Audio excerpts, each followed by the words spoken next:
everybody. So in class we talked about what kind of qualifications an egg has to have to be graded as a double A, B, or an edible quality when it comes out of an egg processing plant. So today we're going to demonstrate how you grade your own eggs if you have a farm egg or a backyard egg that didn't go through a processing plant and you want to know what kind of grade it is before you eat it. So, just as a reminder, this is what we're talking about. When you get a carton of eggs, there's going to be a grade on top, either grade A or grade double A.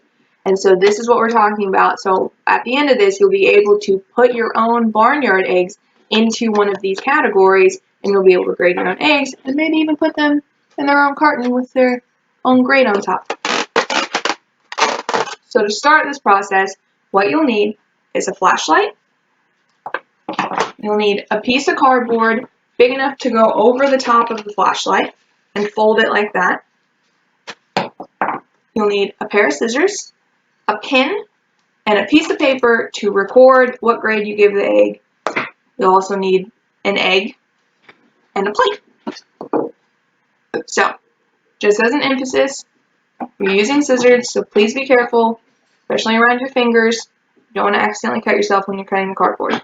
Also, because we're working with raw eggs, you want to make sure that when this is over, you're going to wash your hands thoroughly and wash the plate and get rid of all of the residue, egg grossness, and then make sure that you dispose of the egg properly so it doesn't smell or something doesn't get into it and eat it on accident.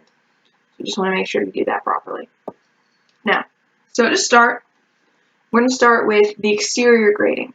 So in class, we talked about all the different things that go into grading the exterior, including the shape of the egg, whether or not it has stains, whether or not it has foreign material on it, like poop or stuff like that, whether or not there's any kind of shell thinness, any calcium deposits, if it has ridges, texture, that kind of thing. So you're going to take your egg that you collected from outside, and you're going to look at it and see what kind of shape is it. Well, this one is a normal shaped egg. So you're going to say, oh, well, this is a normal shaped egg. It's not oblong, it doesn't look like a ping pong ball, it's a normal shaped egg. It's also pretty uniform in color. You're going to feel across it, and is there any ridges? If there's no ridges, then that's good. If there is, then that might be a grade B. You're going to look, is there any stains? Are there any poop material added to it that you can't get off when you clean it? You're going to look at it, is there any weak points? Is there any cracks in the shell, obviously? And then, are there any calcium deposits? Are there any little hard, pebbly things on the side of the egg that if you were to try to pry them off, it would break the shell? So you're going to look at your egg and you're going to, measure all that. You're going to remember what we talked about in class, all the different types of things you're going to look for, and then you're just going to grade your egg. So this guy in particular, pretty even in color, pretty even in size, shape, no calcium deposits, no ridges, no stains. There's a few little areas, little gray spots where the shell's kind of thin, but overall, a pretty decent egg, pretty eggy as eggs go. So I'm going to give this a double A to A grading for our exterior, which for exterior, as you remember, pretty close to the same thing. So I'm going to mark down on my piece of paper, exterior quality is a double A or an A. Next, we're going to talk about candling. So candling, if you remember, is what we do whenever you don't want to crack the egg open to check the interior quality of the egg. So you're going to take your flashlight, and you're going to take your piece of cardboard, and you're going to put the cardboard over it and kind of smoosh it. And then, you can do this either way, but you're going to fold the cardboard, and you're going to cut, be careful with the scissors, you're going to cut a little hole right in the center of the cardboard. It's not going to be a very big hole at all. You don't want it to let all the light out. You want just a little pinpoint of light to come out, to go through the egg, so that you can get a really clear candling. So then, you're going to take it, you're going to smoosh it on top, and then, once the lights are out, this is just an example so you can see clearly, you're going to take your egg, flat bottom, onto the flashlight, pointy top in your fingers. You're going to put it at a slight 45-degree angle, and you're going to just hold it there, and when the lights are out, you'll see that the light will come through the egg and you'll be able to see a little air pocket at the bottom on the little flat end. And you're going to look at that and you're going to try to gauge whether or not it's a very small air pocket or whether or not it comes all the way out to like there. And if it's a huge air pocket, then you know that's going to be a B quality grade egg versus a very small air pocket, so A or double A grade egg. And then you're going to also look in your egg when the lights are off to see whether or not there are any blood spots, whether or not there are any black areas where there may be, you know, an embryo inside or something like that. That would make it an inedible quality egg. So we put the egg on top with the lights out and the flashlight on. You can see the air pocket at the bottom. It's very small, so that would be a good quality egg. You can also see there's no blood spots or any dark matter that would make it an inedible quality egg. So after you look at the air pocket and check to see if there are any blood spots, you're going to decide whether it's a double A, or B quality egg, depending on mainly the size of the air pocket. So in this case, the air pocket was pretty small and there was no blood spots, so we're going to qualify it as a double A egg. So you're going to write down on your little piece of paper, interior quality for candling as a double A.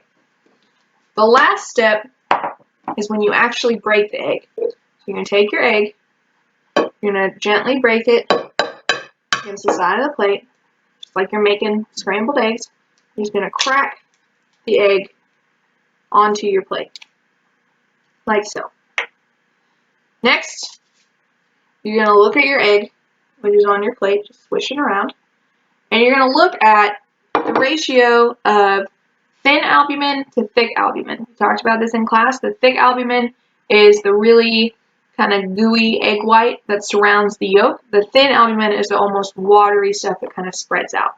And you're going to see whether or not there is a large amount of thick albumin versus thin albumin. Whether or not the thin albumin is just spread all over the plate, and whether or not the thick albumin is really firm and stiff. And if you take the plate, you kind of come up like this, whether or not you can see a ridge on where the yolk and then the albumin and then the thin albumin. If it's a B quality egg, if you remember from class, it's going to kind of all be the same and it's just going to be a big watery mess. If it's a double A, it's going to be really firm and then a really small thing of thin albumin. And if it's somewhere in the middle where it's not as firm but it's still pretty firm and not watery, then it's going to be an A. So this guy is pretty firm in the center, but he is still a little bit watery. I wouldn't qualify him as a B grade because there's still some clear definition between the thick and the thin albumin. There's no blood spots, as I can see. Candling would have shown you that, but in this case, if you just wanted to break it, you'd very clearly see the blood in there, but there's no blood in here. Everything looks pretty much like an egg. So we're going to mark it, this guy, because he has a little bit of wateriness and a little bit of a spread out, but still kind of firm, we're going to mark him as an A quality egg. So now, you're going to look at your three components. You're going to look at your exterior quality grade, your interior quality with candling, and your interior quality with breaking. And you're going to come up with an overall grade of your egg. So, in this case, the exterior was double A to A. Interior with candling was a double A, but then breaking was an A. And breaking is really what's going to show you what's inside, what's going on, the thickness of the albumin, and the overall quality of the egg. So I'm going to go off of my breaking score and my exterior score and give this egg an overall grade of an A. Now, if you didn't want to break your egg and you had like a whole set of them coming in from the farm or something, you didn't want to break your egg, you could go off your candling score and be like, this score is either a double A or an A or a B or inedible if it has a blood stain in it. But if you're just trying to fry an egg and you just want to know what it looks like and you crack it open, go off of your breaking score. So just to summarize, we check the exterior quality for things like shell shape, shell thickness, foreign material, stains, things like that to grade the exterior. Then the interior, if you didn't want to break it, you can use candling, check for blood spots, check for the size of the air pocket at the flat end. Or if you wanted to break it and just get an overall view of the albumin, you can crack it on a plate and just look at the spread of the albumin, the thickness of the albumin, whether or not it's firm, and grade it based on that. So now you guys should be able to grade your own eggs.